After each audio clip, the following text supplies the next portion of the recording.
Makanya saya menawarkan jalan baru hari ini. Jalan baru. Kalau selama ini syahadat kita hanya puas di ucapan. Dan hanya bersaksi di ucapan. Cobalah tempuh jalan baru.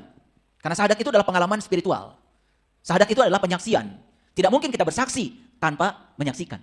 Kalau kita bersaksi tanpa menyaksikan, itu namanya saksi palsu. Kalau kita sadar itu jalan lama yang tidak melayani, ubah syahadat kita ke jalan baru. Yang bisa membawa kita pada reformasi spiritual yang membuat kita mengalami transformasi kesadaran. Saya sudah sholat. Yes.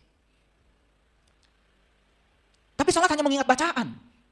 Bukan mengingat Tuhan. Padahal perintahnya di Quran, aqimis sholat li zikri. Bahkan dikatakan di Quran surat Toha ayat 14, fa'budni wa aqimis sholat li zikri. Sembahlah aku dan dirikanlah sholat untuk mengingat aku. Kita itu dikatakan telah menyembah aku. Kalau selama sholat mengingat aku. Terus aku yang mana? Yang mana yang harus diingat? Apakah aku itu adalah A, K, U? Itu aku? Bukan. Itu kan hanya tulisan aku. Allah itu bukan alif, lam, lam, ha. Itu tulisan nama Allah. Bukan Allah. Itu jalan lama. Kalau kita berada di jalan lama yang tidak menguntungkan, di jalan lama yang tidak melayani, yuk kita ubah ke jalan baru. Tetapi satu, kita perlu keberanian untuk memasuki itu. Berani apa tidak? Nah, nanti kita cek ya, sudah sampai nggak di kesadaran berani itu?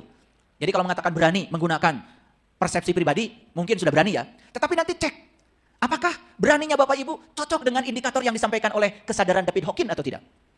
Ini kajian saintifik ya. Ini hanya untuk orang-orang yang mau berpikir. Ya, untuk yang malas berpikir, ya, udah di skip aja. Jangan dengar kajian saya. Apalagi mencaci maki saya, gak usah. Gak usah. Saya tidak akan jatuh oleh caci maki yang semacam itu. Saya sudah selesai dengan diri saya sendiri. Lanjut dulu. Syahadat sudah, tetapi hanya di level kata-kata. Sholat sudah, tapi hanya melakukan tindakan harian yang rutin. Tanpa mengubah diri kita. Itu jalan lama. Berani gak mengubah ke jalan baru? Zakat sudah, alhamdulillah.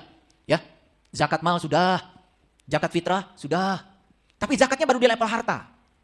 Ingat ya, zakat yang di level harta itu sebetulnya hanya belajar melepaskan ikatan jiwa pada harta. Hanya melepaskan ikatan jiwa pada harta. Zakat sendiri arti yang sebenarnya adalah bersuci. Dan bersuci di level jiwa sebetulnya. Saat dimana kita bisa menerima yang tidak kita inginkan. Sama damainya dengan menerima yang kita inginkan. Itu tanda jiwanya sudah suci. Puasa sudah? Sudah. Alhamdulillah ya. Sudah dipindahkan makan ya. Biasanya makan siang, sekarang makannya jadi malam. Gimana makan malamnya berkurang? Oh nambah ya. Nafsu makannya sudah mulai berkurang. Ini sudah hari ke-20 loh. Saya mau nanya, bagaimana kesehatan tambah bugar? Darah tingginya berkurang? Gula darah berkurang? Kolesterol sudah berkurang? Migrain? Sakit kepala? Berkurang? Nah, kalau sudah 20 hari puasa, tidak menambah sehat tubuhnya.